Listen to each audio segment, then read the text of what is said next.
Você já parou para pensar no que acontece quando a vida perfeita que você construiu simplesmente desmorona? Quando tudo que você acreditava ser real vira fumaça na sua frente. Pois, essa é a história de uma mulher que descobriu da pior forma possível que seu conto de fadas era na verdade um pesadelo bem planejado. E cara, o que ela fez depois disso vai te deixar de queixo caído. Chloe Thorne tinha literalmente tudo. Marido rico, casa dos sonhos, bebê a caminho. Sabe aquelas vidas que a gente vê no Instagram e pensa, nossa, queria ser ela. Então, era exatamente isso.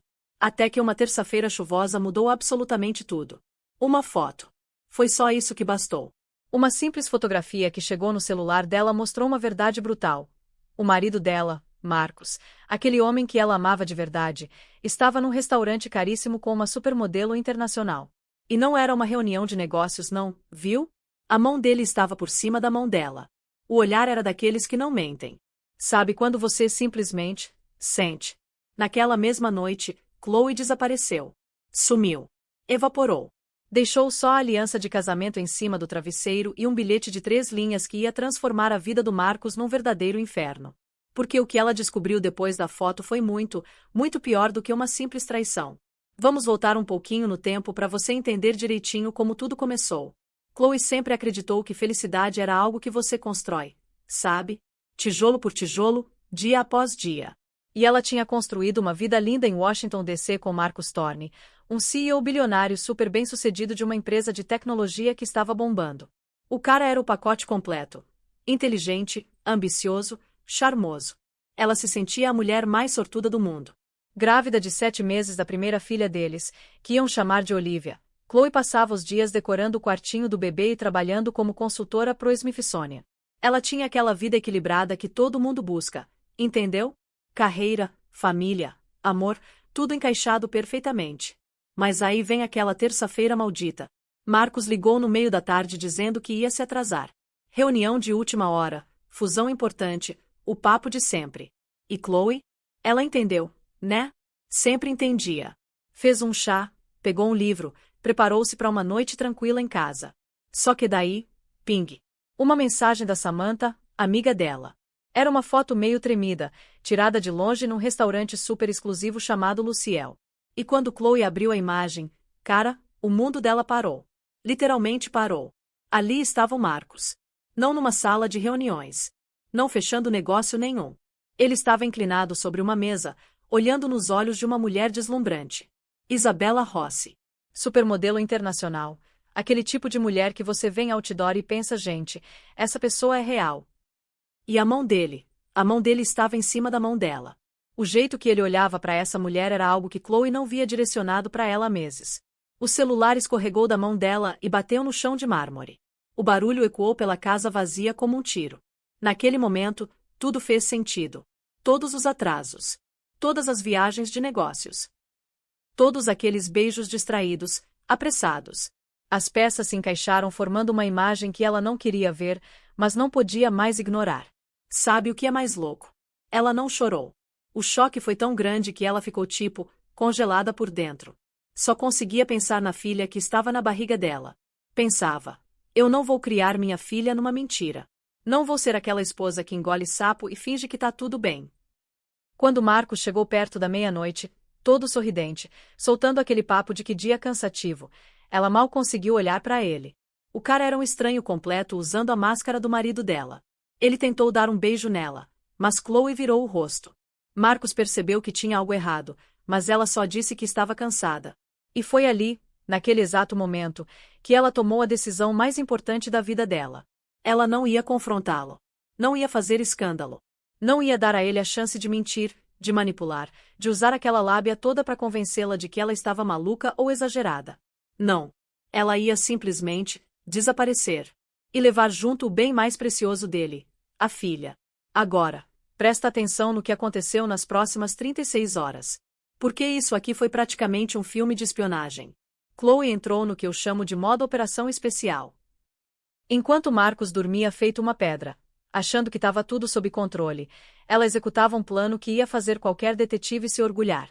Primeira parada, o cofre dele no escritório. A senha, o aniversário dela. A ironia, né? Lá dentro tinha dinheiro vivo para emergências. $50.000. Ela pegou tudo.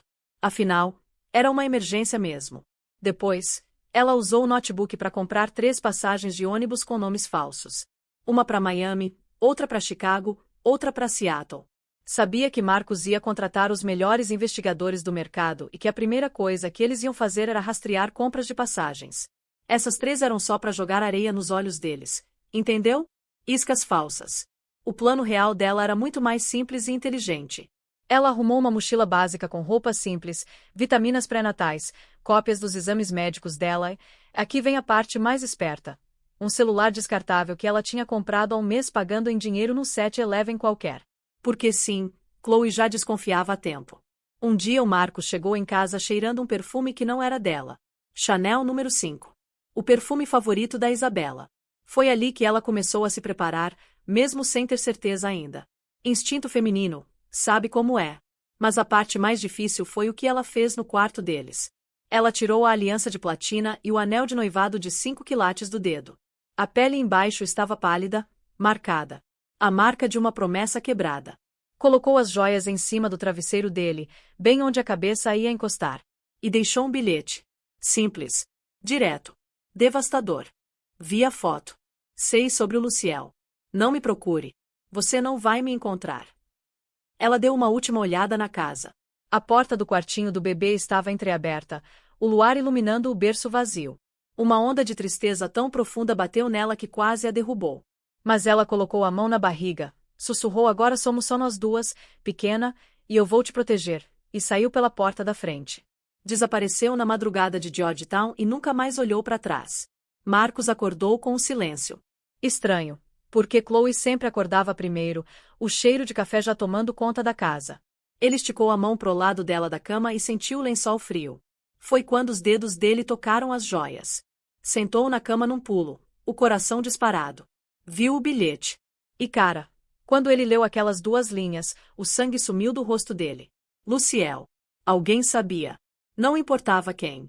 O muro que ele tinha construído com tanto cuidado entre as 2 vidas dele tinha desmoronado completamente. O pânico tomou conta. Ele saiu correndo pela casa gritando o nome dela. Chloe. Chloe. Isso é um mal-entendido. A voz dele ecoava nos cômodos vazios. O carro dela estava na garagem. O guarda-roupa cheio. Mas o celular, a carteira, ela mesma, tudo tinha sumido. Quando ele entrou no quartinho do bebê e viu aquele berço vazio esperando por uma criança que talvez nunca fosse morar ali, um terror genuíno atravessou ele. Isso não era uma esposa irritada saindo de casa por uns dias. Isso era calculado. Isso era eliminação completa. A primeira ligação dele não foi para a polícia.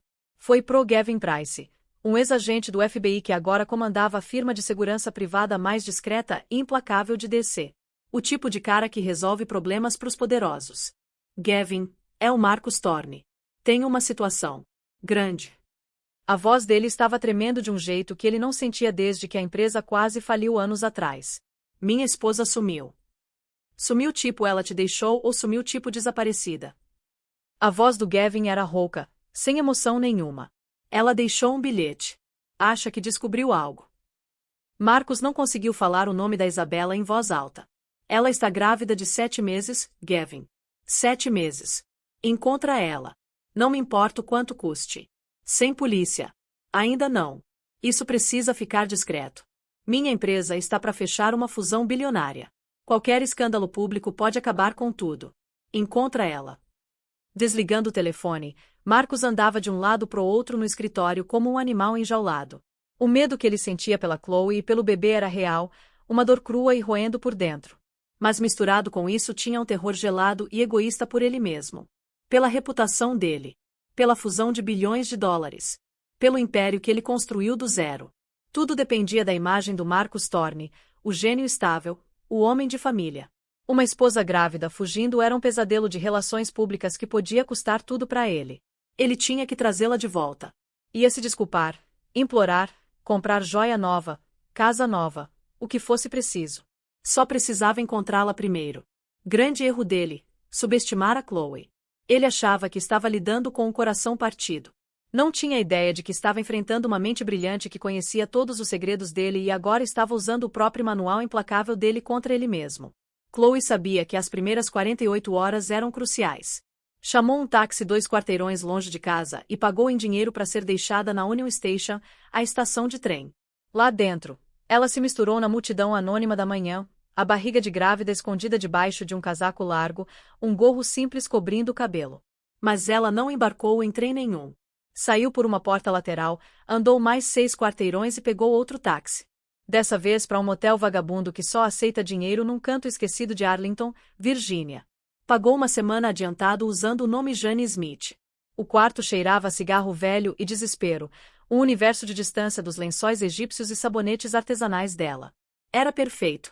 Assim que entrou, ligou o celular descartável e fez sua primeira e única ligação. Frank, sou eu. Consegui sair. A voz do outro lado era rouca e calejada. Ótimo. Tá bem, garota. Vou sobreviver, Chloe disse, a voz tremendo um pouco. Você organizou tudo. O chalé tá pronto. Lugar sossegado na zona rural da Pensilvânia. Paguei 6 meses adiantado. O dono acha que você é uma escritora fazendo um livro. O carro tá no estacionamento de longa permanência do aeroporto de Dulles, no nome que você me deu. Chave na caixinha magnética embaixo do paralama do motorista. Frank Miller era um policial aposentado que virou investigador particular. Chloe tinha contratado ele há um mês, no dia que encontrou o recibo do Chanel. Enquanto Marcos estava cortejando a amante dele, Chloe estava silenciosamente usando o fundo fiduciário considerável que a avó deixou para ela para investigar o próprio marido. Frank vinha alimentando ela com um fluxo constante de informações, contas de hotel, reservas de restaurante, transferências bancárias para uma empresa fantasma que era dona do aluguel de um apartamento de luxo em Sorro. O apartamento da Isabella Rossi. A foto do Luciel foi só a confirmação final e devastadora. O segundo pacote, Chloe perguntou. Entregue na caixa postal hoje de manhã, Frank confirmou. Tem tudo que você pediu. Cópias dos extratos das contas offshore do Thorne, as transferências de ativos antes da fusão, tudo. É sujo, Chloe. Mais sujo do que você imaginava. Eu sei, ela sussurrou. Obrigada, Frank. Por tudo. Fica segura, garota. Ele vai revirar céu e terra para te encontrar. Ele estava certo. Gavin Price e a equipe dele desceram na residência dos Thorne tipo um time das forças especiais. Discretos, eficientes e tecnologicamente aterrorizantes. Vasculharam a casa em busca de escutas, clonaram discos rígidos e começaram a construir um perfil digital da Chloe mais detalhado que a própria memória dela. Ela é esperta, Gavin disse pro Marcos depois de 12 horas de trabalho intenso. Ele era um homem compacto e impecavelmente vestido na casa dos 50 anos, com olhos frios e inteligentes. Ela comprou 3 passagens de ônibus saindo da Union Station para te despistar: Miami, Chicago, Seattle. Todas pagas com cartão pré-pago comprado em dinheiro uma semana atrás. Mas não tem imagem de vigilância dela embarcando em nenhum deles. Então onde ela está? Marcos exigiu, a paciência dele desgastada até o limite. Ela foi para algum lugar perto, Gavin disse, abrindo um mapa no tablet. Usou dinheiro. Provavelmente está no motel em algum lugar por perto, esperando o calor inicial passar antes de fazer o movimento de verdade. Estamos puxando filmagens de caixa eletrônico e câmera de trânsito num raio de 80 quilômetros. Mas é como procurar agulha num palheiro feito de outras agulhas. A equipe do Gavin também identificou uma série de pagamentos do fundo pessoal da Chloe nos últimos meses. Quantias significativas pagas para uma entidade chamada Investigações Miller. Frank Miller, Gavin disse, o tom dele ganhando um respeito profissional. Detetive particular old school, ex-polícia de homicídios. Cara reto como uma flecha e 2 vezes mais teimoso. Ela não só fugiu, Marcos. Ela estava planejando. Ela contratou o próprio investigador semanas atrás. A notícia atingiu Marcos como um soco físico. Isso não foi um ato emocional impulsivo. Isso foi uma retirada estratégica premeditada. Ela estava investigando ele. Enquanto ele mentia na cara dela, ela estava reunindo inteligência. Um medo mais profundo que qualquer coisa que ele já sentiu começou a se instalar. O que mais ela sabia? Os pensamentos dele foram interrompidos por uma ligação. Era Isabella. Marcos, querido, ela ronronou, a voz dela uma carícia sedosa. Não tenho notícias suas. Está tudo bem? Você parecia tão tenso ontem à noite. Marcos apertou a ponte do nariz, uma dor de cabeça pulsando atrás dos olhos. Agora não é uma boa hora, Isabella. Não seja assim, ela disse com um biquinho brincalhão na voz. Eu só estava pensando no nosso futuro quando sua situação for resolvida. Encontrei a vila mais perfeita na Toscana. A forma casual com que ela descartou a Chloe como uma situação mandou uma onda de raiva branca através dele. Essa mulher, por quem ele arriscou tudo, estava falando de imóveis enquanto sua esposa grávida estava desaparecida. Pela primeira vez, ele viu uma rachadura na fachada perfeita e linda dela. Viu a ambição fria e calculista por baixo. Tenho que ir, ele disse abruptamente e desligou antes que ela pudesse responder. Virou de volta pro Gavin. Encontra esse Frank Miller. Descobre o que ele passou para ela e encontra minha esposa. Dobra sua taxa, triplica, não me importo. Só traz ela de volta. Mas Chloe não estava esperando para ser encontrada. Sob o manto da escuridão, ela saiu do motel de Arlington, pegou uma série de táxis até o aeroporto internacional de Dulles e localizou o Ford Taurus 2010 que o Frank tinha deixado para ela. Era um mundo de distância da Tesla usual dela, mas era maravilhosamente anônimo. Enquanto entrava na rodovia, seguindo norte pela vastidão escura e enorme da paisagem americana, ela sentiu uma sensação aterrorizante e estimulante de liberdade. Ela não era mais Chloe Thorne, a esposa do milionário. Ela era um fantasma no sistema, uma mãe protegendo a filha. E ela estava apenas começando a revidar. Enquanto Chloe estabelecia uma existência silenciosa e espartana num chalé isolado na Pensilvânia, o mundo do Marcus estava se contraindo numa panela de pressão feita por ele mesmo. A fusão com a Omnicorp estava nos estágios finais delicados, e o CEO, um titã esperto do dinheiro velho chamado Robert Kensington, tinha pedido um jantar. Uma coisa de conhecer a família no Chevy Chase Club. O Kensington é muito ligado em valores familiares, Marcus explicou para Isabella pelo telefone, o desespero na voz dele mal disfarçado. Ele quer conhecer a Chloe. Eu disse para ele que ela estava fora da cidade visitando uma tia doente. Preciso que você me substitua. Você quer que eu finja ser sua esposa? A voz da Isabella estava afiada, carregada com algo que soava como triunfo. Não, claro que não. Só seja minha parceira pela noite. Vamos dizer que somos recentemente noivos depois de uma separação discreta. É bagunçado, mas é melhor do que eu aparecer sozinho depois de ter falado maravilhas da minha vida familiar estável pelos últimos 6 meses. Isabella concordou, talvez entusiasmada demais. O jantar foi um desastre. Isabella, vestida num vestido vermelho ousado que era totalmente inapropriado para o clube conservador, dominou a conversa. Ela falou dos desfiles de Paris, dos amigos celebridades, do desdém dela pela caretice da política de DC. Ela corrigiu Marcus numa história sobre a própria fundação da empresa dele e casualmente mencionou o desejo dela de mudar a sede da Aura para uma cidade mais vibrante tipo Los Angeles. Marcus observou o sorriso do Robert Kensington ficando mais apertado, a postura dele mais rígida.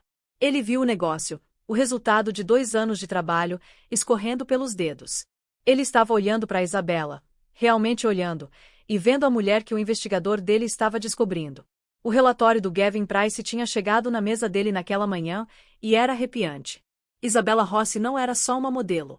Ela era uma predadora especializada em homens ricos e poderosos. Os 2 relacionamentos anteriores dela tinham terminado com ela recebendo presentes de despedida significativos, um apartamento em Miami, participação controladora num pequeno selo de moda. Ela tinha um histórico de vazar informações prejudiciais sobre os ex-amantes dela para repórteres de tabloides quando os acordos não eram do agrado dela. Ela não está apaixonada por você, Marcus, Gavin tinha dito sem rodeios. Ela está apaixonada pelo seu portfólio de ações, e ela tem sido desleixada. Rastreamos uma série de e-mails criptografados entre ela e um notórios vendedor descoberto, um cara chamado Alistair Finn. Parece que eles estão planejando vender ações da Aura descoberto pouco antes da fusão ser anunciada, depois vazar uma história sobre seus problemas conjugais para derrubar o preço. Ela não é só sua amante. Ela está te armando para sabotagem corporativa. As peças do quebra-cabeça se encaixaram com uma clareza nauseante. As perguntas constantes dela sobre as finanças da fusão, os encontros acidentais com membros do conselho, a insistência dela em ser vista com ele em público, tudo fazia parte de um plano. O Luciel não tinha sido um jantar romântico aleatório. Tinha sido um movimento calculado para ser vista, para criar exatamente a evidência que tinha expulsado a Chloe. Depois do jantar desastroso, Marcus confrontou ela no carro. O que foi aquilo lá dentro, Isabella? Você estava praticamente planejando o funeral da empresa. Eu estava apenas sendo honesta, querido, ela disse, examinando as unhas. A Aura precisa de uma perspectiva nova. Sua perspectiva está ultrapassada. E o que dizer dos seus e-mails com Alistair Finn? Marcus disse, a voz dele perigosamente baixa. Isabella congelou. A cor sumiu do rosto dela. Eu não sei do que você está falando. Não minta pra mim, ele rosnou, a força total da raiva dele finalmente liberada. O Gavin Price tem tudo. As mensagens criptografadas. A conta offshore que você abriu nas Ilhas Cayman. Você ia me arruinar. A compostura dela despedaçou. A modelo sofisticada tinha ido embora, substituída por um animal encurralado. Você merecia. Você me enrolou por um ano, me escondendo tipo algum segredo sujo, prometendo que ia deixar sua esposinha entediante. Um homem como você deveria ter uma mulher como eu no braço dele, não alguma curadora qualquer. Eu estava pegando o que me era devido. Marcos olhou para ela, a ilusão e o veneno nas palavras dela lavando sobre ele. Ele tinha explodido a própria vida, perdido a esposa e a filha por isso, por uma vigarista transacional barata num vestido de grife. O alto ódio era uma sensação física de sufocamento.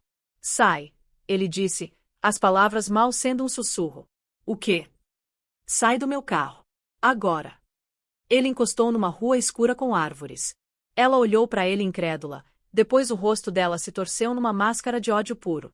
Você vai se arrepender disso, Marcos. Vou em todo jornal, todo blog.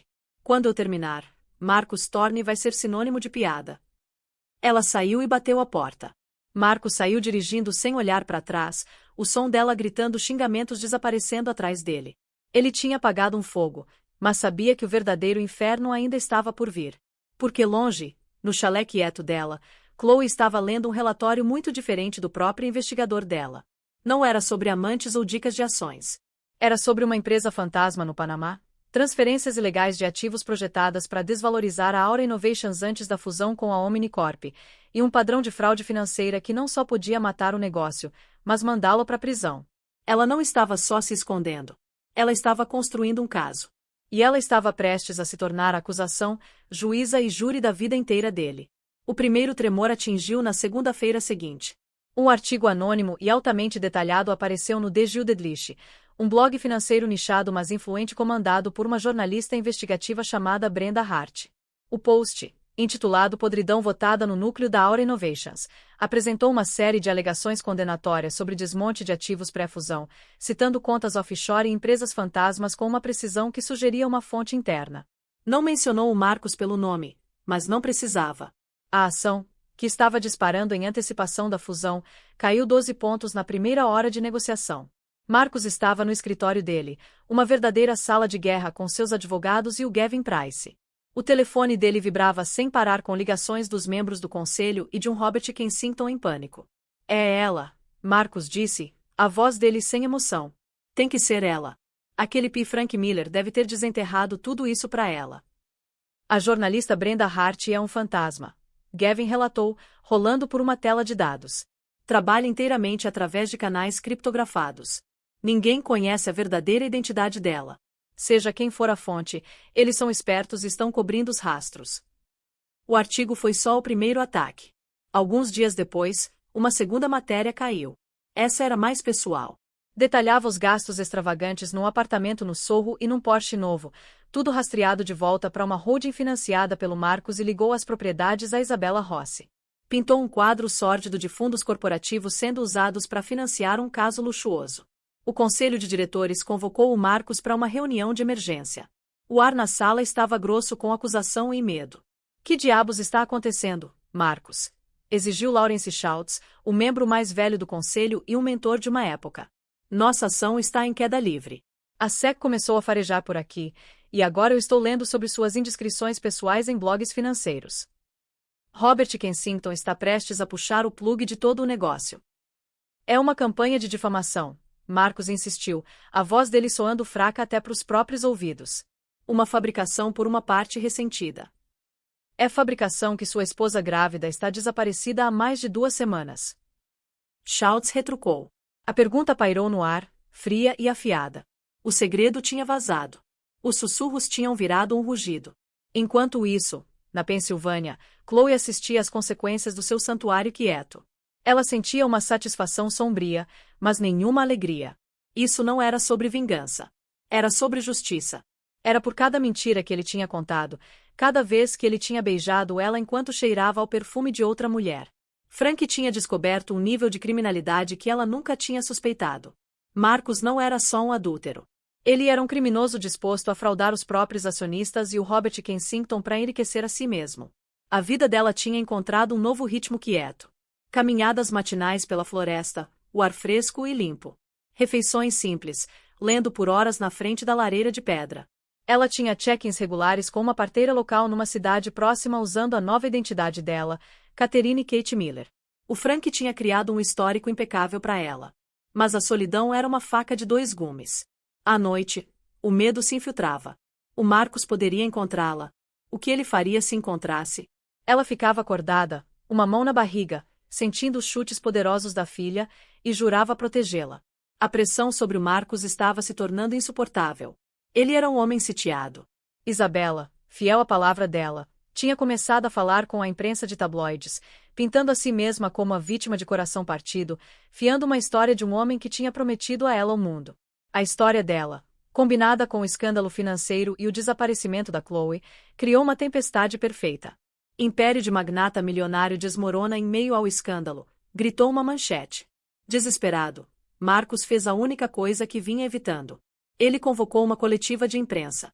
De pé diante de uma parede de câmeras, o rosto pálido e abatido, ele parecia uma sombra do que era antes.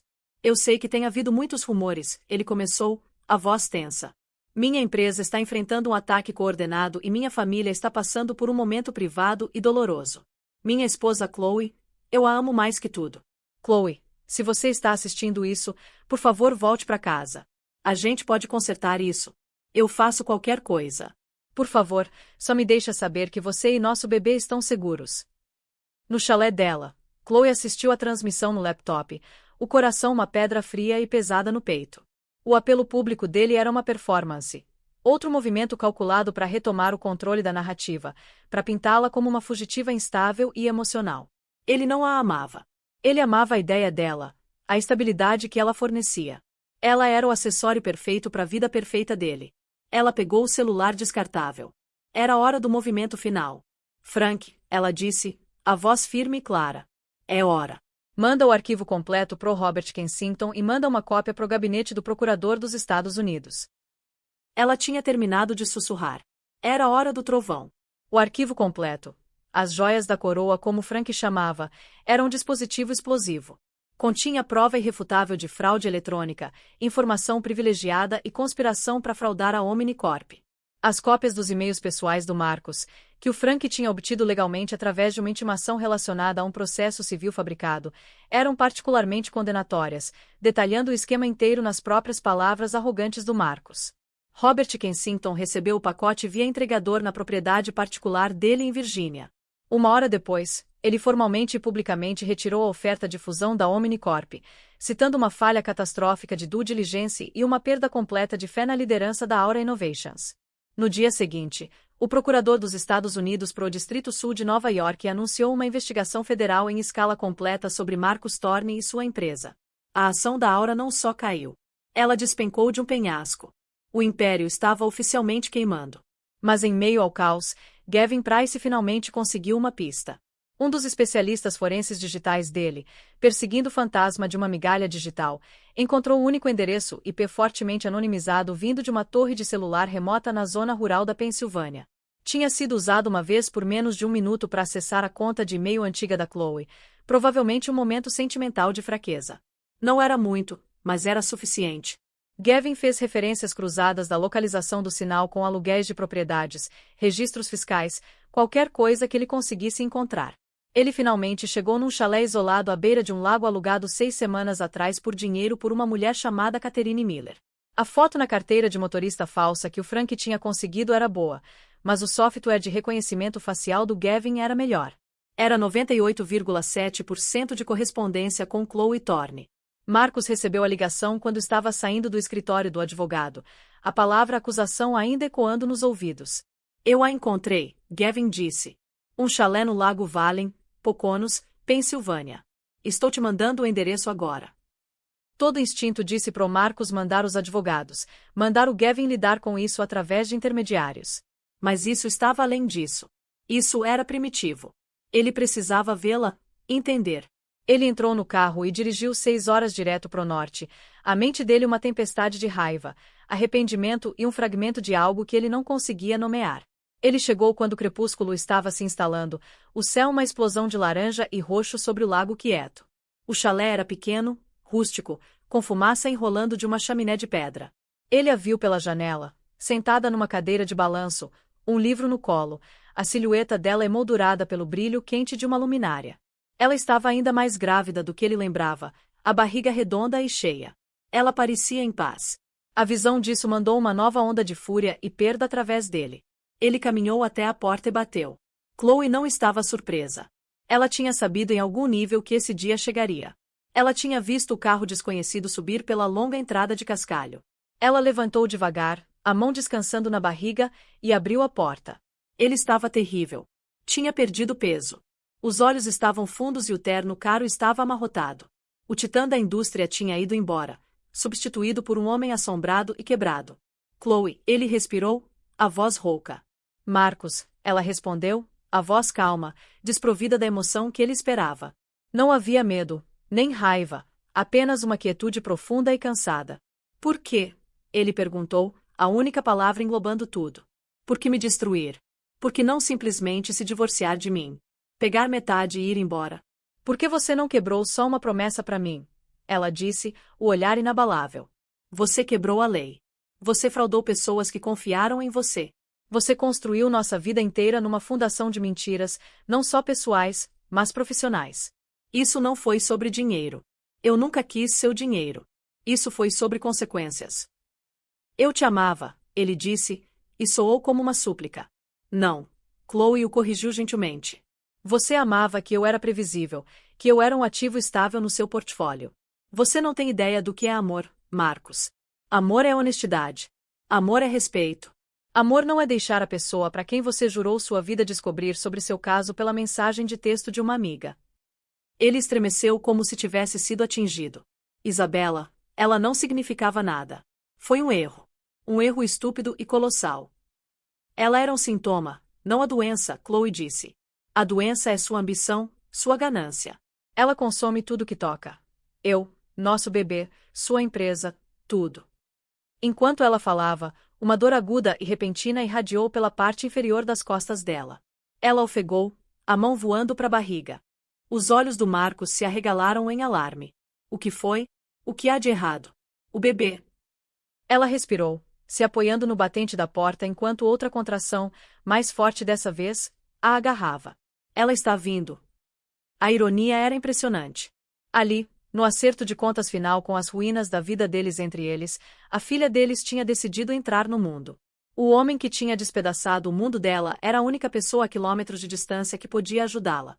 O mundo pro Marcos Thorne sempre foi uma série de riscos calculados e resultados gerenciáveis.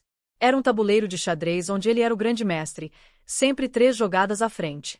Mas enquanto Chloe ofegava, o rosto dela uma máscara de dor, e se apoiava no batente da porta do esconderijo rústico dela, o tabuleiro foi violentamente varrido da mesa. Não havia cálculos, nem estratégias, nem alavancagem a ser aplicada. Havia apenas o imperativo biológico cru e aterrorizante se desdobrando diante dele. A vida que ele tinha sistematicamente destruído estava agora muito literalmente forçando uma nova a existir, e ele era o único ali para testemunhar. Pânico, frio e absoluto, era uma sensação estranha. Ele moveu os membros, sentindo-se desconectado do cérebro. Tá bom, ele se ouviu dizendo, as palavras soando vazias e inúteis. Ele a guiou para longe da porta, as mãos dele pairando incertamente em volta dela, com medo de tocá-la. Com medo de não tocar. O hospital? Onde fica o hospital? Na mesa, Chloe conseguiu dizer entre dentes cerrados. Minha bolsa, chaves. A viagem foi um borrão frenético e surreal.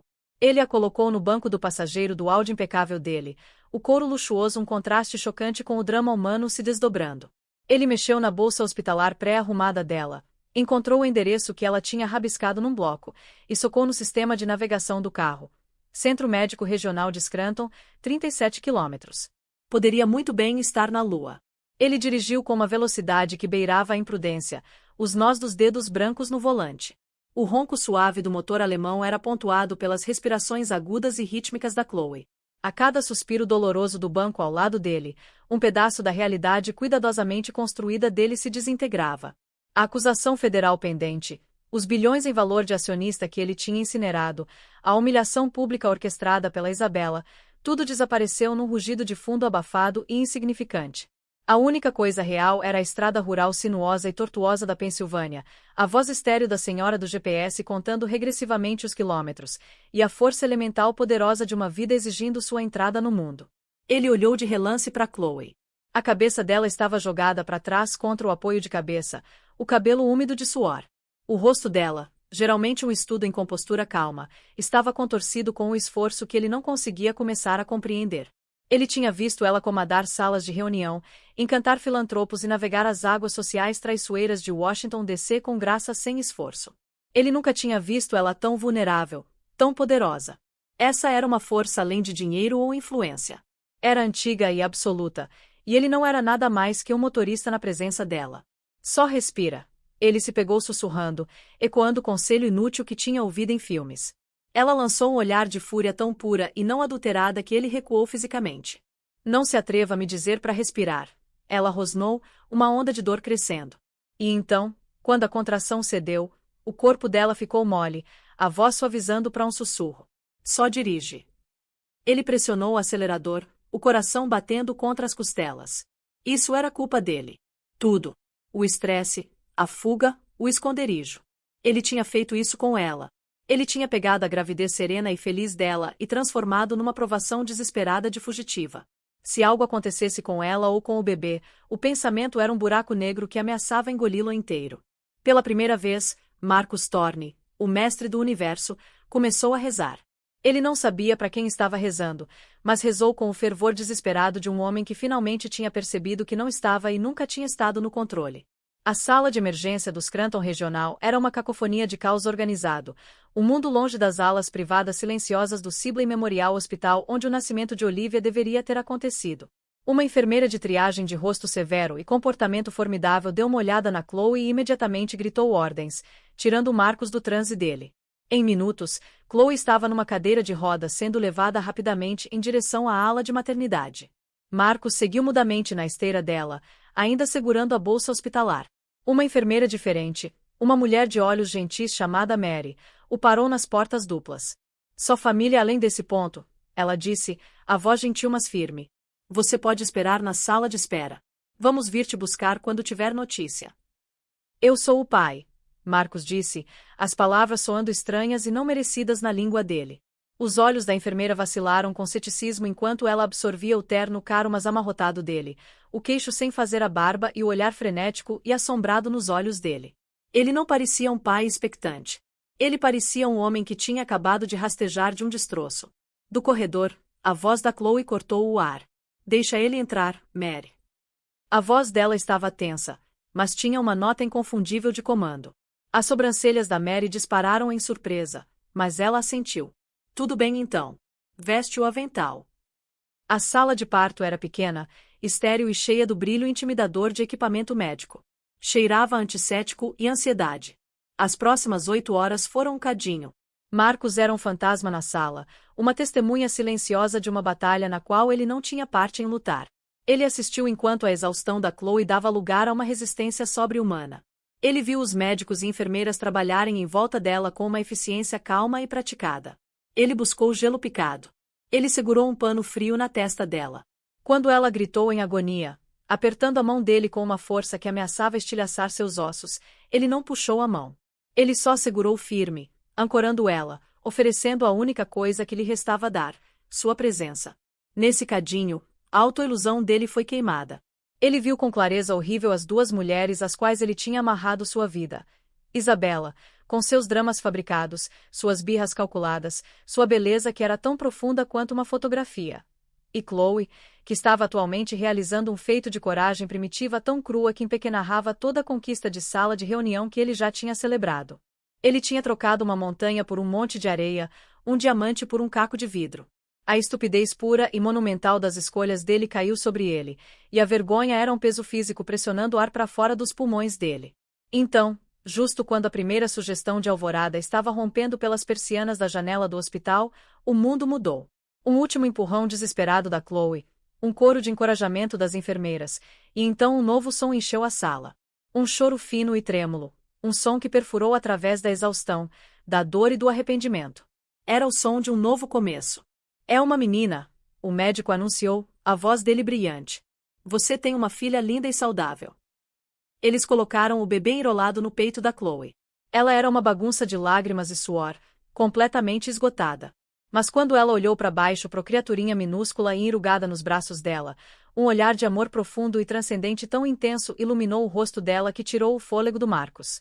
Ele estava olhando para uma obra-prima, uma Madonna e criança, uma imagem sagrada que ele não tinha direito de estar testemunhando. A enfermeira, Mary, gentilmente pegou o bebê para ser pesado e limpo. Ela se virou para o Marcus, uma suavidade conhecedora nos olhos dela. Gostaria de segurar sua filha, papai. As mãos dele tremeram enquanto ela colocava o pacote impossivelmente pequeno nos braços dele. Ela pesava quase nada. Ainda assim parecia mais pesada que o mundo inteiro dele desmoronando. Ele olhou para baixo para o rosto dela, um nariz perfeito em miniatura, uma boca de botão de rosa, uma cobertura de cabelo fino e escuro. Ela era real. Ela era dele. E ele quase tinha perdido ela antes mesmo de conhecê-la. Enquanto o bebê, a filha dele, se mexia nos braços dele e abria os olhos pela primeira vez, ele viu olhos que eram exatamente do azul penetrante da mãe dela. As últimas defesas do Marcus Thorne desmoronaram em pó. Ele quebrou. Um soluço profundo e silencioso sacudiu o corpo dele, e lágrimas que ele não sabia que era capaz de derramar escorreram pelo rosto dele, respingando no cobertor rosa suave da criança que ele não merecia. Ele estava segurando seu legado. Não a Aura Innovations, não a fusão Omnicorp, não o portfólio de ações, essa vida perfeita e inocente de 7 libras. Essa era a única coisa que alguma vez tinha realmente importado, e ele tinha tratado ela e a mãe dela como um ativo descartável. Os próximos 3 dias passaram num estado de sonho estranho e silenciado. Marcus nunca saiu do hospital. Ele dormiu, quando dormiu, na cadeira dura de plástico de visitante, acordando com torcicolo e uma doroca no peito. Ele comeu sanduíches de máquina de venda automática e bebeu café amargo. Ele existia numa trégua silenciosa e não dita com a Chloe. Eles não falaram sobre os advogados, as acusações ou o futuro.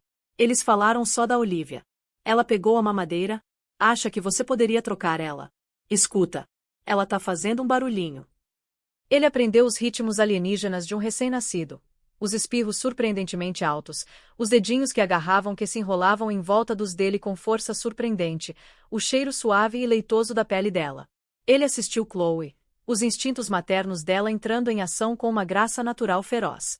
Ele viu o jeito que ela segurava Olivia, o jeito que ela sussurrava para ela, o jeito que todo o ser dela parecia suavizar e focar quando a filha deles estava nos braços dela.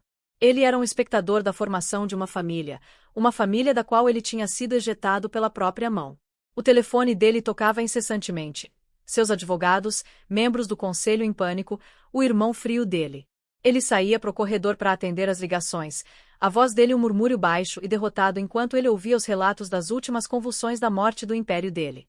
Então ele desligava, respirava fundo para se recompor e voltava para o quarto 314, de volta para o espaço quieto e sagrado onde a única coisa que importava era a respiração constante e rítmica da filha dele dormindo. Era um ciclo brutal e implacável de punição e graça. No terceiro dia, Frank Miller chegou. Ele era um homem robusto e despretensioso nos seus 60 e poucos anos, com olhos gentis e uma presença que irradiava a competência quieta. Ele cumprimentou Chloe com um sorriso caloroso e paternal antes do olhar dele cair no Marcus. A gentileza nos olhos dele desapareceu, substituída por uma avaliação plana e fria. Ele era um protetor, e Marcus era a ameaça. A chegada dele foi o sinal. A trégua tinha acabado. Enquanto Frank ajudava Chloe a arrumar os poucos pertences dela, Marcus ficou de pé na janela segurando Olivia uma última vez. Ele bebeu cada detalhe do rosto dela, tentando gravar na memória. Falei com meus advogados, ele disse, a voz rouca, sem se virar. Eles estão estruturando um fundo fiduciário. Tudo que sobrar depois que o governo terminar comigo vai para ele. Vai estar no nome da Olivia. Irrevogável, intocável. Você e ela vão estar protegidas pela vida. Chloe ficou em silêncio por um momento, dobrando um cobertorzinho. Eu te disse, Marcus, eu não quero seu dinheiro.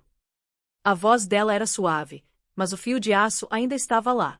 Não é mais meu dinheiro. É dela, ele respondeu, finalmente se virando para encarar ela. É a única coisa limpa que me resta para dar a ela. Um começo. Livre de mim. Ele olhou para baixo para o bebê minúsculo nos braços dele. Chloe, eu vou poder vê-la no futuro. Talvez. A pergunta era uma súplica crua, despojada de todo artifício e orgulho. Chloe olhou para ele, o olhar claro e inabalável. Ela não estava olhando para ele com ódio, mas com uma tristeza profunda e sem fundo. Essa vai ser a decisão da Olivia para fazer, ela disse, a voz uniforme. Quando ela tiver idade suficiente para saber a verdade toda e entender, você pode escrever para ela. Vou guardar as cartas para ela. Mas você tem que conquistar o direito de ser o pai dela, Marcos. Você precisa encarar o que fez. Pagar sua dívida, não só para a lei, mas para você mesmo. Você tem que se tornar um homem do qual uma filha possa um dia se orgulhar. Ele sabia que ela estava certa. Era mais do que ele merecia. Ele assentiu devagar, um nó se formando na garganta. Ele caminhou até onde Chloe estava de pé e gentilmente, reverentemente colocou a filha deles no bebê conforto que o Frank estava segurando. Ele se abaixou e pressionou um beijo na testa da Olivia, um toque de fantasma. Ele deixou os lábios permanecerem por um momento, respirando o cheiro dela uma última vez. Ele se endireitou e olhou para Chloe, os olhos dele transmitindo um universo de desculpas que ele nunca poderia adequadamente expressar. Adeus, Chloe. Adeus, Marcos. Então ele se virou e saiu da sala do hospital, da ala de maternidade, das vidas deles. Ele não olhou para trás. Ele caminhou para fora pro sol forte do meio-dia em direção à tempestade que aguardava de agentes federais, desgraça pública e os longos anos solitários de expiação que estavam à frente. Chloe o assistiu ir, sentindo não um senso de vitória, mas de finalidade profunda e sombria. O grande e poderoso Marcus Thorne tinha ido embora, deixando apenas um homem quebrado no lugar dele. Ela se virou pro Frank, um pequeno sorriso cansado finalmente tocando os lábios dela. Vamos para casa, Frank. Sim, senhora, ele disse, a voz cheia de calor enquanto ele gentilmente levantava o bebê conforto.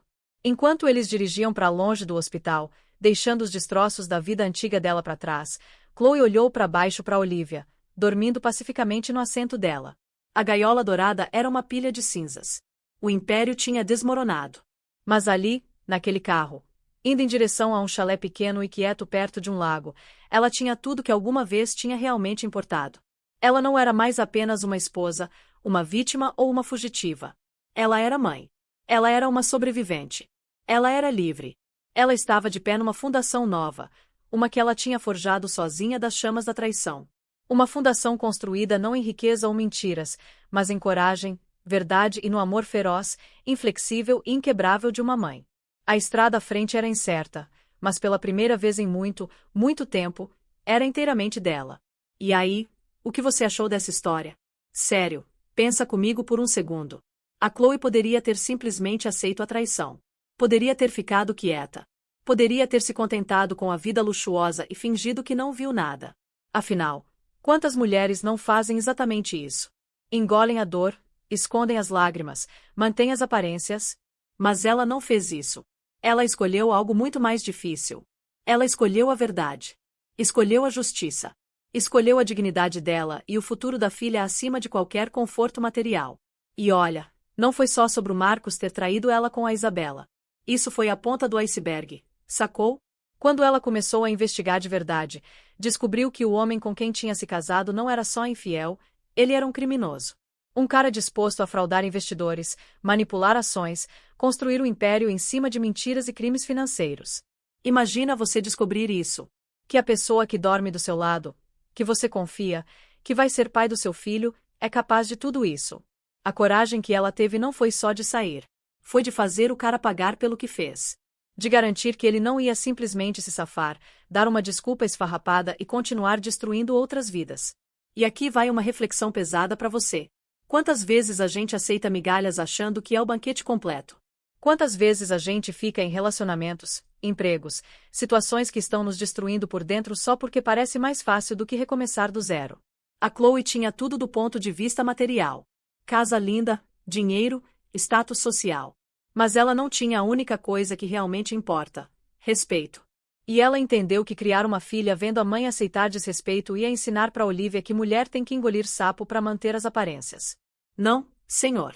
Não é assim que funciona. Ela ensinou para a filha: Mesmo antes da menina nascer, que mulher tem valor. Que verdade importa. Que consequências existem. Que você não constrói felicidade em cima de mentira. Agora pensa na situação do Marcos. O cara tinha literalmente tudo. Empresa bilionária, mulher incrível, filho a caminho. E ele jogou tudo fora por quê? Por uma modelo que só queria o dinheiro dele? Por ego? Por achar que era esperto demais para ser pego. E a parte mais triste. Ele só entendeu o valor do que tinha quando perdeu tudo. Quando viu a filha dele nascendo. Quando segurou aquele bebezinho minúsculo nos braços e percebeu que aquilo era o único legado real dele. As empresas vêm e vão. O dinheiro pode evaporar. Mas família? Amor verdadeiro? Isso é o que fica. E ele destruiu isso com as próprias mãos. A cena do parto foi o momento de verdade dele, não foi? Ali não tinha mais jogo. Não tinha mais máscara. Não tinha mais CEO poderoso fazendo manobra corporativa. Era só um homem quebrado vendo o milagre da vida acontecer e entendendo, tarde demais, o que realmente importa. E sabe o que eu acho mais poderoso nessa história toda? A Chloe não buscou vingança. Ela buscou justiça. Tem uma diferença gigante aí. Vingança seria ela vazar as informações só para humilhar ele, para ver ele sofrer, para sentir aquele gostinho de toma, quem mandou me trair. Mas não foi isso. Ela expôs crimes reais. Fraude financeira. Manipulação de mercado. Coisas que prejudicavam não só ela, mas centenas de investidores, funcionários, pessoas que confiaram nele. Ela fez o que era certo, mesmo sendo a coisa mais difícil. E no final, ela não ficou esperando o perdão dele, nem pedindo para ele voltar. Ela estabeleceu condições claras. Se ele quisesse algum dia ter um relacionamento com a filha, teria que conquistar esse direito. Teria que virar um homem digno de ser chamado de pai. Não é sobre dar segunda chance de graça. É sobre dar a oportunidade de redenção para quem está disposto a fazer o trabalho duro de mudar de verdade. Então agora eu jogo a pergunta para você. Se você estivesse no lugar da Chloe, o que faria? Conseguiria ter a frieza de planejar uma saída tão calculada? Teria a coragem de abrir mão de toda aquela segurança financeira para recomeçar do zero? Conseguiria perdoar, mesmo que parcialmente, deixando a porta aberta para o futuro? Ou se você fosse o Marcos, você perceberia o que realmente importa antes de perder tudo? Teria a humildade de aceitar as consequências e trabalhar para se tornar uma pessoa melhor? Essas são perguntas que ficam, né? Porque no fundo mesmo, essa história não é só sobre traição e vingança. É sobre escolhas. Sobre prioridades. Sobre o que a gente valoriza de verdade na vida. É fácil julgar os dois lados. Ah, ela foi muito dura com ele. Ou ele mereceu tudo isso e mais. Mas a verdade é que relacionamentos são complexos. Pessoas são complexas. E todo mundo tá fazendo o melhor que pode com as ferramentas emocionais que tem. O que diferencia a Chloe é que ela teve clareza. Ela sabia o que não aceitaria. Sabia qual linha não podia ser cruzada. E quando essa linha foi cruzada, ela não ficou se enganando, não ficou naquele ciclo de ele vai mudar, vai melhorar, foi só uma vez. Ela teve amor próprio suficiente para dizer: não, isso não é o que eu mereço, e não é o tipo de ambiente que eu quero pro meu filho crescer. E isso, meus amigos, isso é poder real. Não é o poder de ter dinheiro, de comandar empresa, de aparecer em revista. É o poder de conhecer seu próprio valor e não negociar ele por nada nesse mundo. Então fica aqui minha reflexão final para você que acompanhou essa história até o fim. Qual é a sua linha? O que você não aceita na sua vida? E mais importante, você teria coragem de defender essa linha quando fosse necessário, mesmo que custasse tudo que você construiu. Porque é fácil ter princípios quando não custa nada. O teste de verdade é quando defender seus valores significa perder conforto, segurança, a vida que você conhece. A Chloe passou nesse teste. Ela escolheu a própria alma ao invés da gaiola dourada. E agora ela tá livre. Com a filha. Começando de novo. Sem mentiras, sem fachada, sem ter que fingir que tá tudo bem quando não tá. Ela tá construindo uma vida real. Não perfeita, mas verdadeira. E cara, isso vale mais que todo o dinheiro do mundo. Se você curtiu essa história de coragem, transformação e a força que a gente nem sabia que tinha até precisar usar, me faz o favor? Deixa aquele like para eu saber que você conectou com a mensagem. Compartilha com alguém que precisa ouvir que tem valor, que merece respeito, que pode recomeçar quantas vezes for necessário. E se inscreve no canal. Ativa o sininho porque toda semana tem história nova aqui. Histórias reais de pessoas reais enfrentando situações que a gente só vê em filme, mas que acontecem todo dia com gente como eu e você. Seu apoio é o que mantém esse trabalho rodando. É o que me motiva a continuar trazendo essas narrativas poderosas que fazem a gente parar e pensar sobre as próprias escolhas. Valeu demais por ter ficado até aqui. Sério mesmo. Nos vemos no próximo vídeo. E até lá, lembra. Você vale muito mais do que qualquer mentira está disposta a fazer você acreditar que vale. Um abraço forte e até a próxima. Você já imaginou descobrir a traição do seu marido, através dos fones de ouvido dele? Pois é, Sarah descobriu. E não foi qualquer traição. Foi com a melhor amiga dela. Grávida de 7 meses, sozinha num dia de ação de graças, ela ouviu tudo. Cada palavra. Cada risada. E sabe o que ela fez depois? Cara, isso aqui vai virar sua vida do avesso. Fica comigo porque essa história não é sobre vingança. É sobre renascimento. A noite brilhava em Manhattan, mas dentro daquele apartamento elegante, o clima estava pesado. Sarah estava na cozinha, terminando de preparar o peru perfeito. Sabe aquele jantar que você faz com todo carinho? Pois é. Ela tinha caprichado em cada detalhe. Michael tinha prometido chegar às 6 da tarde. Eram quase 9 agora. As velas tinham derretido pela metade, o molho já estava frio, e aquele espumante que ela abriu com esperança? Totalmente sem graça.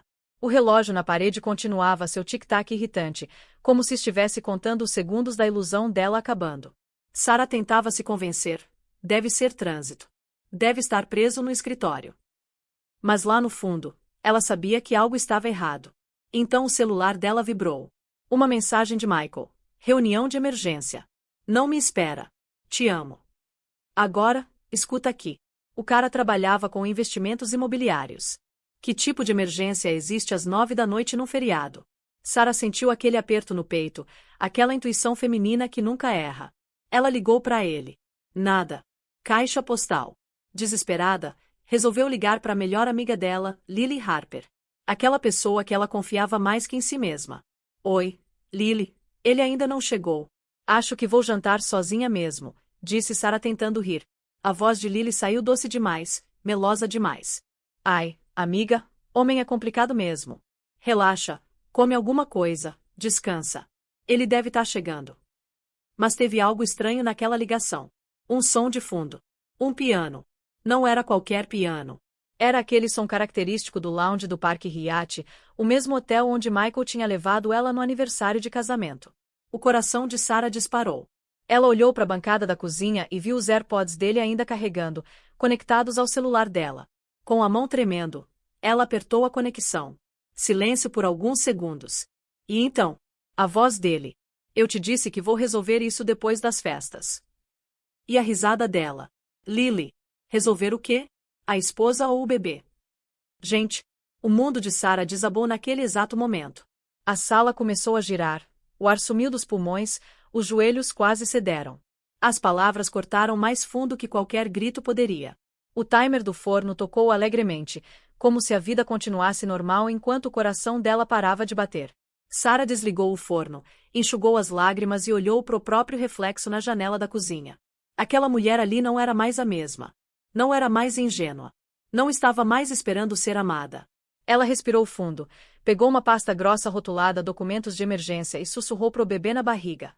Tá tudo bem, meu amor. A mamãe vai cuidar da gente. O relógio marcou 9 horas.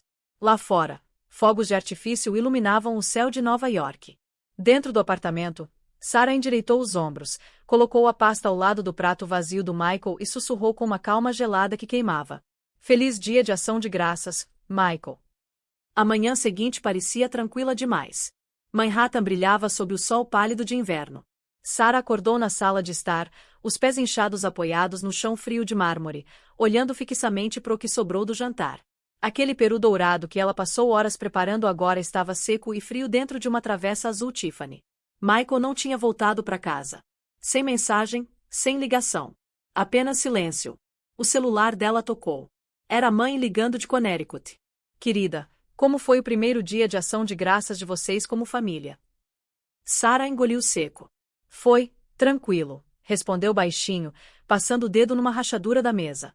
Ela não conseguia contar para a mãe que o homem com quem ela casou, o homem em quem ela confiava, provavelmente estava numa cama de hotel com a melhor amiga dela. Nenhuma mãe deveria ouvir que a filha grávida jantou sozinha enquanto o marido sussurrava declarações para outra pessoa. Depois de desligar, Sarah olhou para a foto de casamento pendurada acima da lareira. Ela de vestido branco rendado, ele de terno preto impecável, os dois sorrindo como se o mundo fosse deles. A foto tinha sido tirada no salão do Plaza Hotel 3 anos atrás. Naquele dia, ela acreditava em para sempre. Agora para sempre parecia uma piada cruel. Sarah pegou o celular de novo. Nenhuma mensagem nova. Ela abriu o app de localização. A localização de Michael ainda estava marcada no Parque Hyatt Manhattan, quarto 1912. Ela memorizou o número e desligou a tela. Não precisava ver mais nada além do que já sabia. As mãos dela foram instintivamente para a barriga. O bebê chutou suavemente, como se lembrasse a mãe que ela não estava sozinha. Não completamente. A gente vai ficar bem, sussurrou ela, embora a voz tremesse no final. Sarah pensou em como tudo começou, em como ela construiu a vida inteira em torno de Michael. Ele era charmoso, ambicioso, o tipo de homem que carregava a confiança como um terno sob medida. Ele costumava surpreendê-la com pequenos luxos, uma caneta Montblanc para ela fazer anotações do trabalho de enfermagem, uma pulseira Cartier de boa sorte durante a gravidez. Mas aos poucos esses presentes se tornaram substitutos da presença. Cada diamante era mais uma hora que ele não estava em casa. Sarah tinha feito de tudo para ser a esposa perfeita. Ela reduziu os turnos na enfermagem para meio período a pedido dele, por causa do bebê. Aprendeu a cozinhar pratos sofisticados que ele podia postar no Instagram. Sorria nos jantares de negócios dele, mesmo quando eles a entediavam até as lágrimas. Ela dizia a si mesma que isso era amor, que esposas boas aguentam fases ruins. Mas naquela noite, enquanto repetia a risada de Lily através dos AirPods, ela percebeu a verdade. Ela não era mais uma esposa. Era um acessório na vida perfeita e curada de Michael. A mulher mansa e leal que ele exibia em festas, aquela que ficaria em casa enquanto ele buscava atenção em outros lugares. Uma batida na porta a assustou.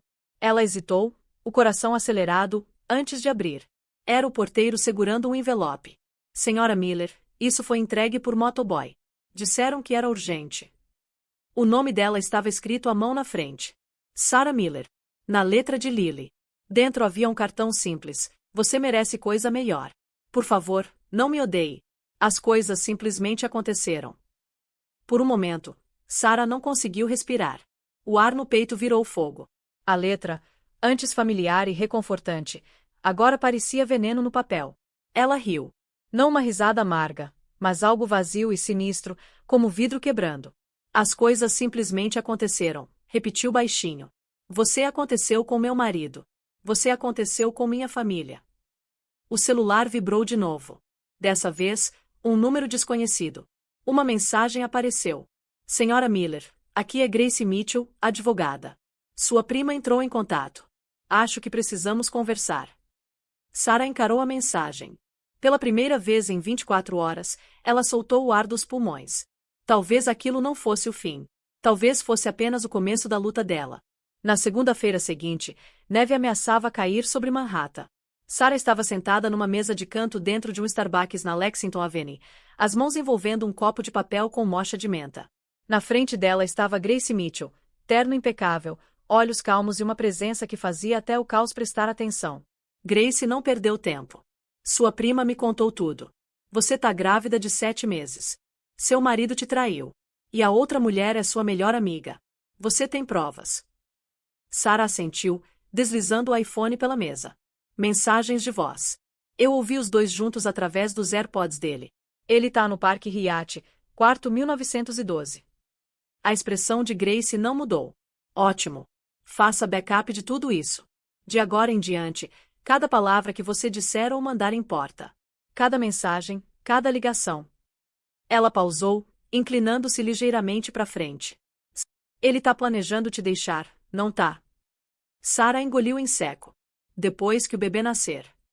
Grace suspirou, rabiscando notas com uma caneta Montblanc que brilhava sob as luzes do café. Então a gente se move primeiro. Você entra com o pedido antes dele. O tribunal favorece estabilidade, e ele te abandonou no dia de ação de graças. Isso é ouro pra gente. Sarah piscou, sobrecarregada. Grace, eu não quero vingança. Só quero paz. Grace encontrou o olhar dela, a voz baixa. Paz vem depois que você vence, Sarah. Não antes. As palavras ficaram suspensas entre elas, afiadas e verdadeiras. Por um momento, Sarah pensou em como conheceu Lily Harper 15 anos atrás na UCLA. Elas dividiram um dormitório, racharam o aluguel e juraram que nunca deixariam o homem ficar entre elas. Quando Sarah ficou noiva, Lily foi a madrinha de honra, chorando mais alto que qualquer pessoa no casamento. Elas tinham pulseiras da amizade gravadas com irmãs por escolha. Agora aquela pulseira estava na caixa de joias de Sarah ao lado da foto do ultrassom que ela uma vez mandou para Lily com a legenda: "Titia, ele tá acenando." Ela tomou um gole trêmulo do café. "Grace. Ela esteve na minha casa. Ela tocou na minha barriga. Ela disse que meu bebê teria os olhos dela." A expressão de Grace suavizou só um pouco. "Mulheres assim não só atraem você, Sarah. Elas estudam você. Elas aprendem suas fraquezas antes de atacar." As palavras acertaram forte. Grace continuou folheando a agenda. "Quero que você faça 3 coisas. Primeiro, pare de ligar para ele. Deixe o silêncio dele construir nosso caso. Segundo, documente suas despesas. Tudo relacionado ao bebê. Terceiro." Ela ergueu o olhar, os olhos se estreitando. "Descubra que bens ele está escondendo. Um homem que trai geralmente esconde dinheiro também." Sarah assentiu, o pulso se estabilizando pela primeira vez em dias. Parecia estranho, aquela clareza fria substituindo a dor. Grace se levantou, juntando os arquivos. "Vou redigir a petição. Você revisa amanhã. E Sarah, não conte para ninguém, nem para os seus amigos. Isolamento é sua proteção agora." Quando Grace saiu, Sarah ficou sozinha junto à janela, olhando para a cidade cinza. Flocos de neve derretiam contra o vidro, desaparecendo antes de tocar o chão. O celular dela vibrou de novo. Uma mensagem de Michael: "Podemos conversar? Acho que nós dois exageramos." Sarah encarou o texto. Durante anos, ela teria respondido instantaneamente. Essa noite, ela apagou. Momentos depois, outra notificação iluminou a tela. Uma confirmação por e-mail. "Reserva Parque Hyatt, quarto 1912, estendida até sexta-feira." A dor no peito dela se transformou em algo novo. Não era mais dor. Era propósito. Sarah sussurrou para si mesma: "Tá certo então. Vamos ver até onde você tá disposto a ir, Michael." Lá fora, a neve começou a cair mais forte, cobrindo as ruas de branco, como se a cidade inteira estivesse se preparando para uma tempestade. Sexta-feira chegou com vento cortante e céu carregado de neve. Manhattan se movia mais devagar naquela manhã, mas o coração de Sarah batia mais rápido do que nunca. Ela estava no banco de trás de um táxi amarelo, o casaco mal fechado, um cachecol enrolado na barriga inchada. A voz de Grace ecoava na mente dela: "Se você quer paz, precisa encarar a verdade, não a história que você queria que fosse verdade." O táxi parou em frente ao Parque Hyatt, o mesmo hotel onde ela e Michael tinham passado o primeiro aniversário de casamento, o mesmo lugar que ele agora dividia com a melhor amiga dela. O reflexo dela na porta de vidro a assustou. Rosto pálido, olheiras escuras, olhos que não pareciam mais suaves. Ela não parecia mais uma vítima. Dentro do lobby, o ambiente era quente e silencioso, com um leve aroma de cedro e perfume caro. Um pianista tocava suavemente perto do bar, a mesma melodia que ela tinha ouvido através dos AirPods de Michael. Só aquele som quase fez os joelhos dela cederem. Ela se aproximou da recepção, forçando um sorriso educado. "Oi, eu sou Sarah Carter. Meu marido, Michael Carter, pode ter deixado algo aqui. Ele está hospedado no quarto 1912. O recepcionista hesitou, digitando no teclado. "Desculpe, senhora, mas não podemos compartilhar informações de hóspedes." Sarah se inclinou ligeiramente. "Tudo bem. Você poderia só avisar que a esposa dele passou por aqui." A palavra esposa pareceu cortar o ar. O recepcionista piscou e assentiu nervosamente. "Claro, senhora Carter." Sarah se virou antes que ele pudesse fazer perguntas. O coração dela trovejava enquanto ela apertava o botão do elevador. O celular vibrou. Uma mensagem de Grace. "Não confronte emocionalmente. Observe. Colete. Vá embora. Isso é poder." O elevador abriu com um din. Ela saiu no 19º andar, o carpete macio sob as botas dela. O corredor cheirava levemente a colônia. A colônia dele.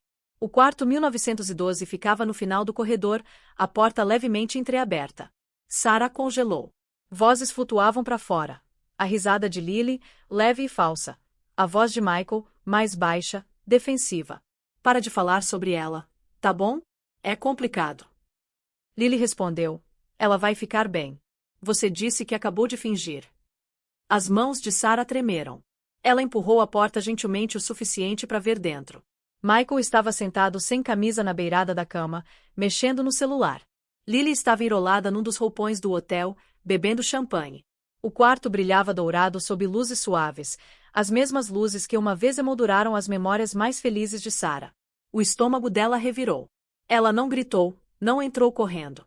Pegou o iPhone e tirou uma única foto firme, o reflexo dos dois no espelho da penteadeira. Prova. Lily de repente olhou em direção à porta. Você ouviu isso? Sarah recuou silenciosamente, o coração na garganta, e deslizou para a escada de emergência. A respiração dela veio rápida, mas as lágrimas não caíram. Ainda não. Lá fora, o frio bateu no rosto dela e a acordou. Ela caminhou até o café da esquina e pediu um café preto. Sem açúcar, sem creme. Pela primeira vez, ela não se encolheu com o amargor. Sentada junto à janela, ela mandou mensagem para Grace. Tenho o que você precisa. Me manda o próximo passo. Em 1 minuto, Grace respondeu. Ótimo. Vou cuidar do processo legal na segunda. Não entre em contato com ele de novo. Deixe ele se perguntar o que você sabe. Sarah colocou o celular de lado, olhando para a neve caindo sobre a Sexta Avenida. Durante anos, ela pensou que amor era segurar firme. Mas talvez força fosse aprender quando soltar e fazer a outra pessoa assistir você fazendo isso. Ela sussurrou. Você fez sua escolha, Michael. Agora vai ter que viver com ela. E enquanto assistia a neve borrar as luzes da cidade, Sarah sorriu pela primeira vez. Não de felicidade, mas de clareza. Naquela noite, Sarah não dormiu. Ela ficou sentada junto à janela do apartamento em Manhattan, as luzes da cidade piscando no rosto cansado dela. A pasta que Grace tinha preparado estava aberta na mesinha de centro, rotulada petição de dissolução de casamento. Sarah Miller versus Michael Carter. O nome dela ao lado do dele parecia surreal, como algo da vida de um estranho. Ela passou os dedos pelas páginas. Fundamentos. Abandono, infidelidade, negligência emocional. Cada palavra pesava mais que o próprio batimento cardíaco dela. Uma parte dela queria ligar para ele, gritar, exigir uma explicação, forçá-lo a ver o que tinha feito. Mas as palavras de Grace ecoavam na cabeça. Não desperdice sua dor em barulho. Transforme ela em evidência. Então Sarah pegou o celular, não para discar, mas para documentar. Ela tirou fotos da casa deles. A cadeira vazia do outro lado da mesa de jantar, o prato intocado do dia de ação de graças, o recibo do parque Riad que chegou na conta de e-mail compartilhada. Cada foto uma bala silenciosa. À meia-noite, o elevador apitou. O cartão-chave de Michael. A respiração dela prendeu. Ele entrou, cheirando a uísque e culpa, a camisa por fora da calça, a expressão em algum lugar entre nervosa e irritada. Você tá acordada, ele disse sem emoção, como se ela fosse a única quebrando o toque de recolher. Sarah ficou sentada, calma. Sua reunião foi bem. Ele hesitou, depois deu um sorriso. Sarah, não começa. Você anda emotiva ultimamente. São os hormônios da gravidez. O maxilar dela endureceu. Aquela frase de novo. A que todo homem infiel usa para fazer a esposa duvidar da própria sanidade. Ela se levantou devagar, o peso da gravidez mantendo ela no lugar. Você perdeu o dia de ação de graças. Você mentiu.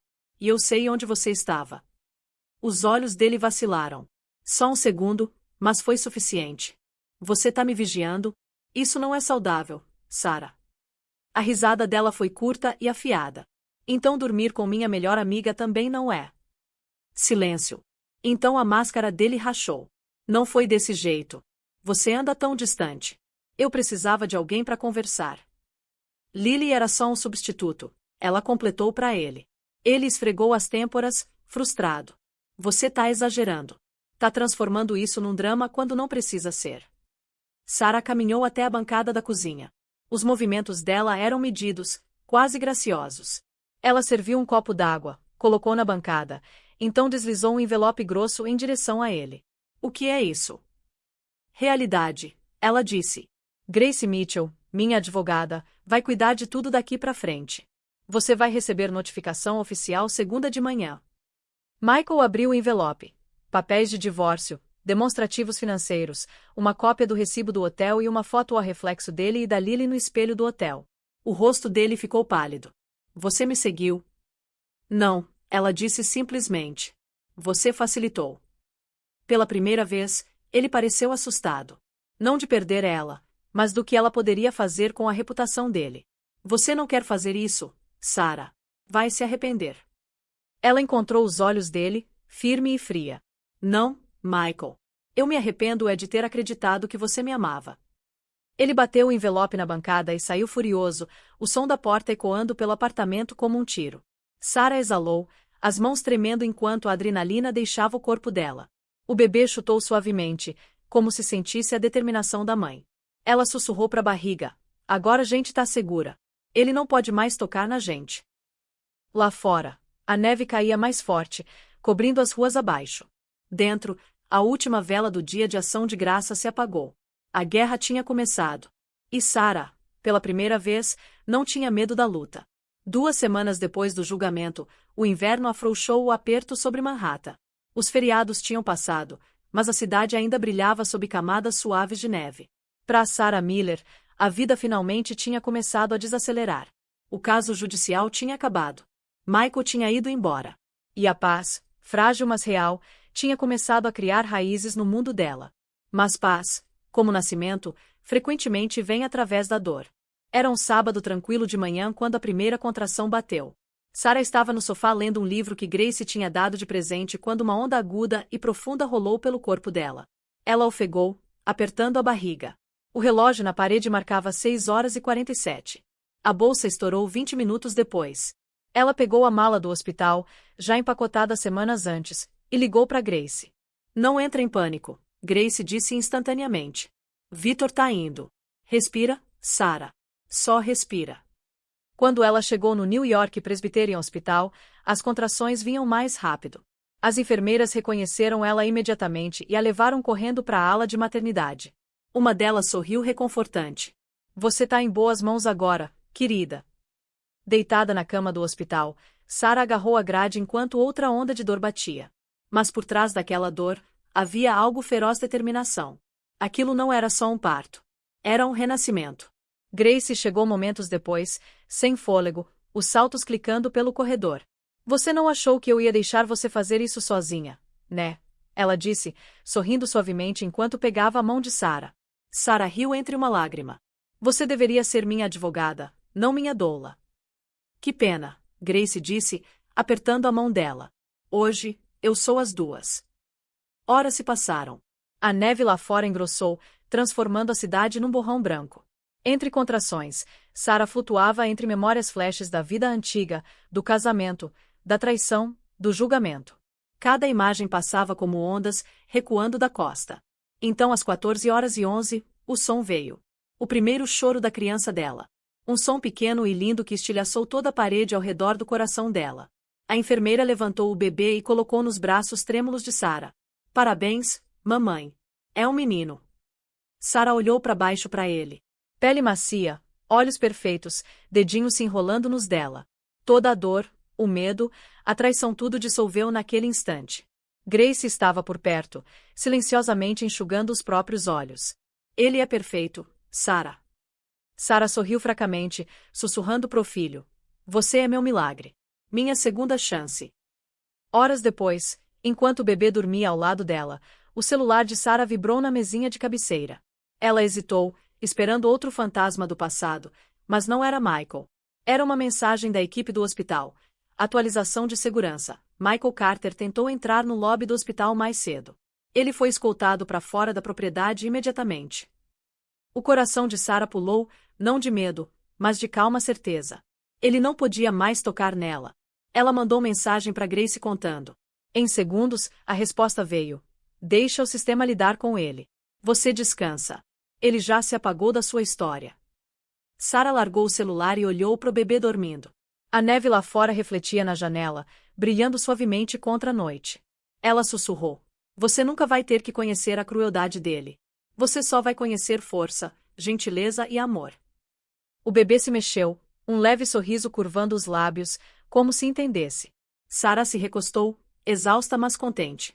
Pela primeira vez em anos, ela não se sentia assombrada. Ela se sentia completa. Lá fora, a cidade zumbia com luzes distantes. Mas dentro daquele pequeno quarto de hospital, o tempo parou. Uma mãe e seu recém-nascido, envoltos em paz. Sarah beijou a testa do filho e sussurrou uma promessa final. Firme e certa. Daqui pra frente, somos só eu e você. E ninguém nunca mais vai machucar a gente. E com isso, Sarah Miller finalmente fechou os olhos. Não de dor, mas de paz. 3 meses depois, a primavera tinha entrado silenciosamente em Manhattan.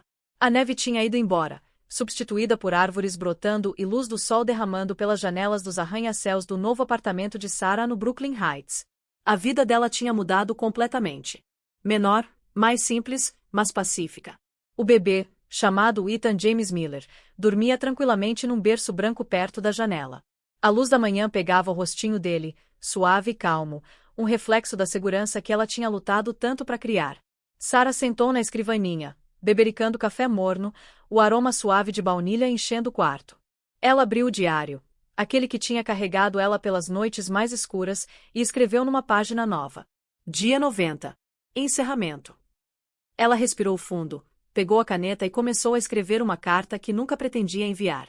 Querido Michael, eu costumava achar que perdão significava deixar alguém voltar.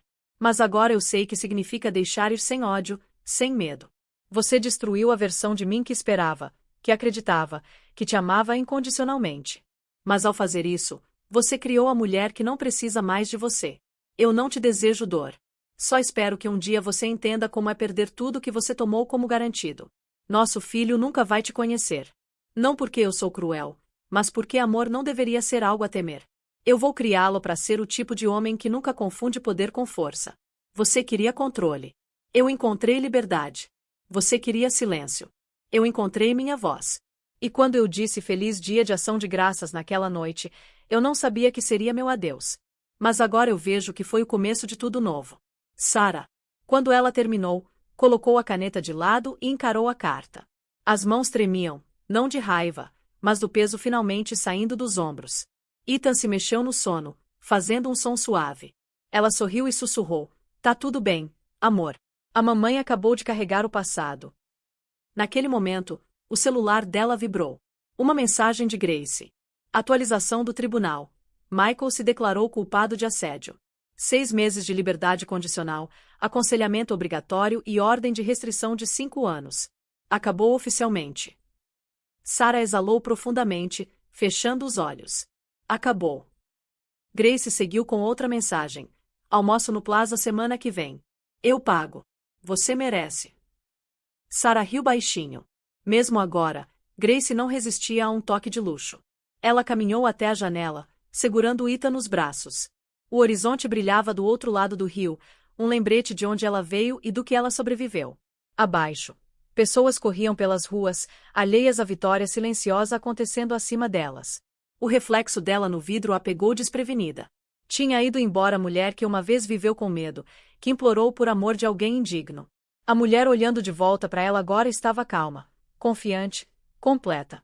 Ela pegou a carta de novo, dobrou cuidadosamente e guardou dentro do diário.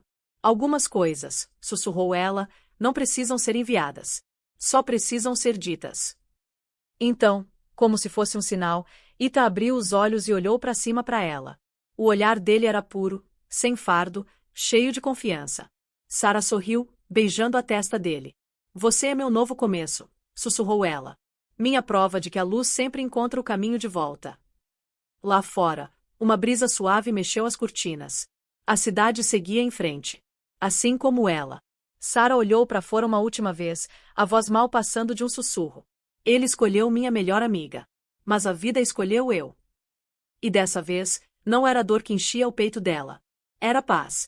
Paz real e conquistada. 1 ano depois, as folhas douradas do Central Park rodopiavam na brisa fresca de novembro enquanto Sarah empurrava o carrinho de Ethan pelo caminho sinuoso. O garotinho, agora com 10 meses, ria enquanto tentava pegar as folhas caídas, os dedinhos roçando o ar. Era dia de ação de graças. O primeiro que realmente pertencia a ela. Sem mentiras, sem lágrimas. Só paz. Sarah usava um casaco bege macio, o cabelo preso num rabo de cavalo frouxo, o rosto brilhando com a confiança tranquila de uma mulher que se reconstruiu das cinzas. Ao lado dela, Grace Mitchell caminhava com um copo de Starbucks numa mão e o celular na outra, fingindo não estar checando e-mails de trabalho num feriado. Você tá fazendo de novo, Sarah provocou. Grace olhou para cima, sorrindo. Tô fazendo multitarefa. E antes que você me dê sermão, eu já recusei 3 ligações de clientes hoje. Isso é crescimento. Sarah riu, um som que vinha fácil agora. Você já cresceu o suficiente por nós duas. Elas pararam perto de um banco com vista pro lago. O horizonte brilhava à distância, a luz do sol refletindo nas torres de vidro, um lembrete de tudo que Sarah uma vez temeu e agora encarava sem vacilar. Grace entregou uma pequena sacola de presente. Antes que você diga não, não é papelada jurídica. Sarah levantou uma sobrancelha. Dentro havia uma pulseira de prata gravada com 2 palavras, ainda de pé. A garganta dela apertou. Grace? Você merece, Grace disse suavemente. Você sobreviveu a ele. Você sobreviveu ao barulho. E você fez isso com graça. Sem trocadilho.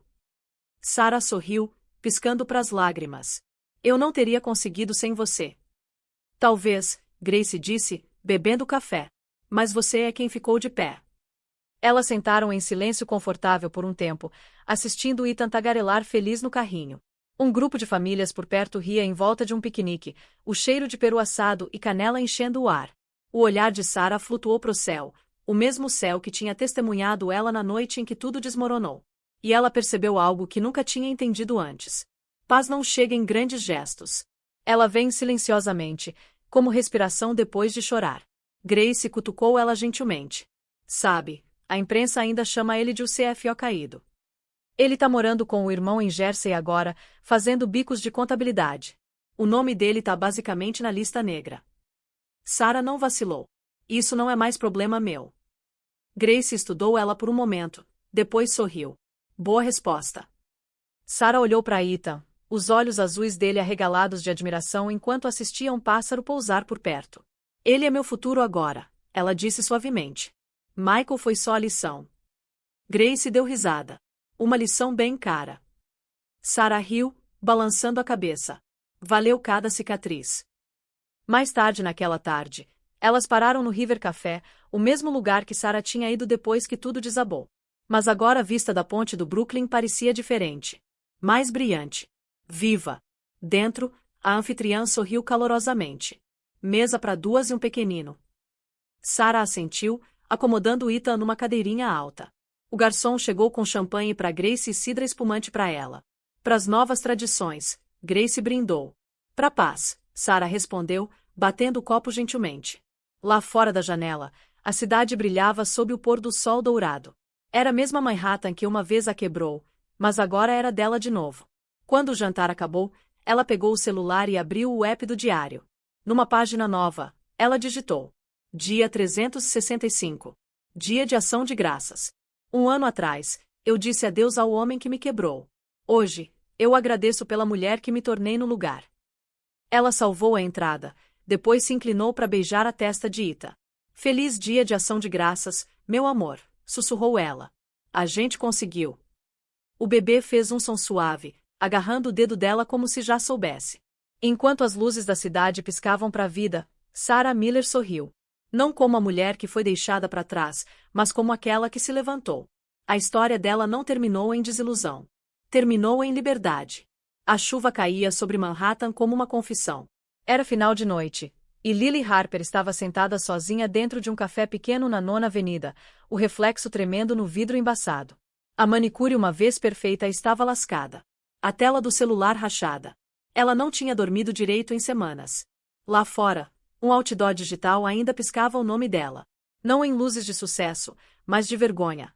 Lily Harper sob investigação federal por fraude financeira. O café dela estava intocado, frio, como o silêncio que tinha seguido ela desde que Michael Carter se virou contra ela. Ela pensava nele com frequência. Não com amor, mas com descrença. O homem que uma vez sussurrou promessas em quartos de hotel agora se recusava a atender às ligações dela. Quando os investigadores vieram, ele deu tudo para eles. As faturas dela, os e-mails, a assinatura dela em cada transação falsificada. Ele salvou a si mesmo destruindo ela. A ironia era cruel. Ela tinha traído Sarah para se sentir poderosa. E agora estava sem poder por causa dele. As palavras da advogada dela ecoavam da manhã anterior. Se você cooperar, vai evitar prisão.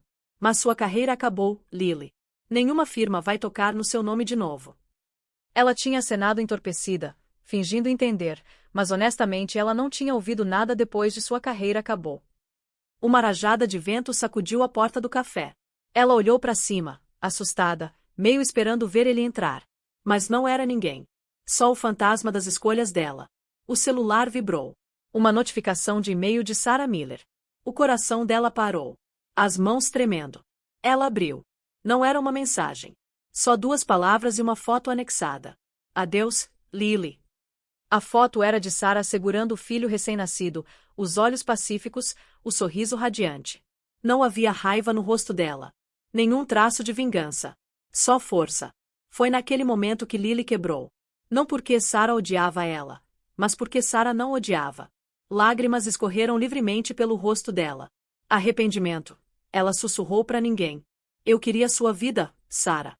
E destruí a minha tentando pegá-la. O café estava fechando. O garçom se aproximou gentilmente. Moça, a gente tá fechando. Lily assentiu fracamente, guardando as coisas numa bolsa de couro desgastada.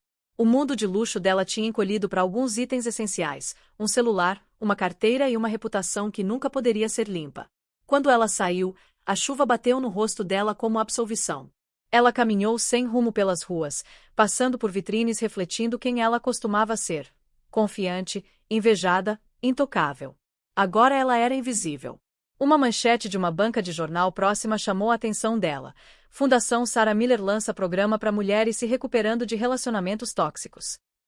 Lily encarou as palavras por um longo momento. Depois sorriu levemente triste, pequeno, mas real. Sarah não tinha só sobrevivido. Ela transformou a dor em propósito. Lily olhou para o céu noturno, chuva pingando dos cílios, e sussurrou. Você venceu, Sarah. E você merece. Então ela caminhou em direção ao metrô, desaparecendo na multidão. Sem câmera, sem holofote. Só mais uma alma aprendendo a lição tarde demais. E enquanto as luzes da cidade borravam ao redor dela, uma verdade finalmente afundou. Ela não tinha perdido tudo por causa de Michael. Ela perdeu tudo no dia em que escolheu trair uma mulher que só sempre a amou como família. Então é isso, pessoal. A história deu a volta completa. Se você ainda está aqui, ainda assistindo nesse exato momento, significa que algo na jornada da Sarah tocou seu coração de um jeito silencioso e honesto. Talvez tenha te lembrado que dor não te define. Ela te refina. A vida vai nos quebrar, sim. Mas como disse Marco Aurélio, o obstáculo é o caminho. Cada traição, cada desilusão, cada final carrega a semente de um novo começo, se a gente escolher ver. A força da Sarah não nasceu da vingança. Nasceu da aceitação. De aprender a ficar de pé na tempestade sem perder a suavidade.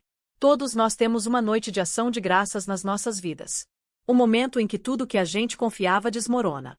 Mas aquela noite não é o fim. É o começo de se tornar quem a gente sempre deveria ser. Então se você está se curando, continua. Se você está se reconstruindo, continua acreditando. E se essa história fez você se sentir um pouco menos sozinho essa noite, não esquece de deixar aquele like, compartilhar com alguém que precisa ouvir isso, e se inscrever no canal. Porque em algum lugar por aí, outra alma precisa desse lembrete também. Você é mais forte do que aquilo que te quebrou. E lembra, a melhor vingança não é destruir quem te machucou. É reconstruir você mesmo na frente deles. Até o próximo vídeo, pessoal. E feliz dia de ação de graças, todo dia que você escolher ser livre. Um abraço forte.